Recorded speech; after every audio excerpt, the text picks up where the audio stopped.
Welcome to One Verse. Each participant will have 4 minutes to expound on a random Bible verse. They do not know the verse ahead of time. And in this episode, we have Todd Hostetler, pastor of City on a Hill Teaching Center, and Jeff Millslegel, Senior Vice President of Operations and Programming at WLMB. Todd, you will go first. Gentlemen, here is the verse for discussion. It is Philemon 1:12. I am sending him back. You, therefore, receive him. That is my own heart. All right, let me get to Philemon 1:12. I'm going to read the same verse over so I can actually hear it fresh in my own ears, but I also want to read it from the Amplified Bible. In Philemon 1:12, it says, I am sending him back to you in his own person, and it is like sending my own very heart. So this is from a very short book, the book of Philemon. And basically in this book, we see that Paul is speaking to someone that he knows really well, Philemon, who is clearly a believer in Jesus Christ. And he's speaking about Onesimus. Onesimus was a slave who had been owned by Philemon. And he is sending Onesimus back to Philemon. And in the time that Onesimus has left or departed from his slavery, his bondage with Philemon, he has come to know Jesus Christ, and he's become a valuable asset, a valuable servant to Paul. And because of this, he has used Onesimus, and Onesimus has grown.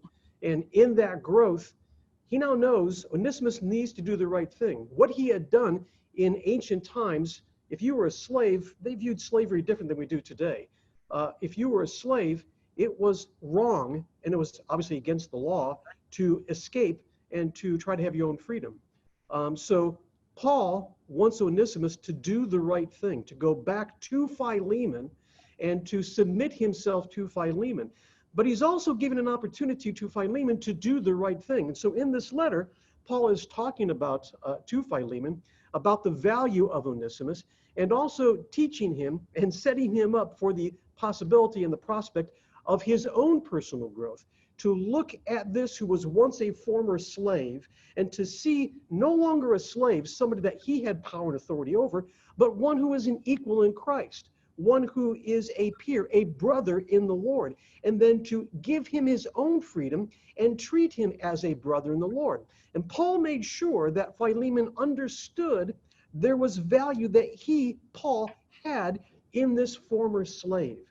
Now, this was a long trek that Onesimus had to make to return and go back to Philemon. And so when we get to this verse, in verse number 12, it says, I'm sending him back to you in his own person, and it is like sending my very own heart. So Paul is saying, my heart is for Philemon. He is like a brother to me, and I want you to receive him in the same way. And why this is important for us today is this is the way we need to see ourselves. We were in bondage to sin ourselves just because we were born into sin. We were all in bondage of sin. But Jesus has freed us from the bondage of sin by his sacrifice. We had once been slaves to sin, but now we are set free from that bondage. And now we belong to Jesus Christ. And now he has his heart for us in the same way that Paul said, I'm sending him as my own heart. Jesus is sending you and I out, and this is the important thing for us to realize. He is sending you and I out, just as he sent Onesimus. He's sending you and I out to serve him in his power and authority, because he has set us free, and he has given us the power and authority of his name to accomplish and advance his kingdom, to do his works, and to glorify his name. It's a beautiful verse that's part of a beautiful, beautiful, simple book. Jeff, I turn it over to you.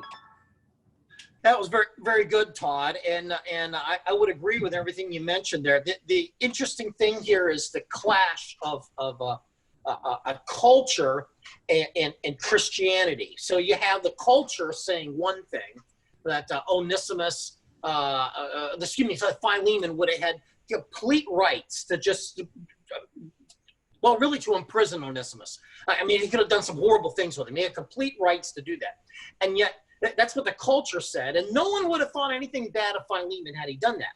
But Paul's saying, I want you to put Christianity and I don't want you to put your love of Christ and your love towards each other and now your brother in Christ, this former slave Onesimus.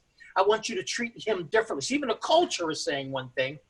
Paul is encouraging him to do something different. Now, there's a couple things that to me leap out here in this. When he makes this phrase, I'm sending him back.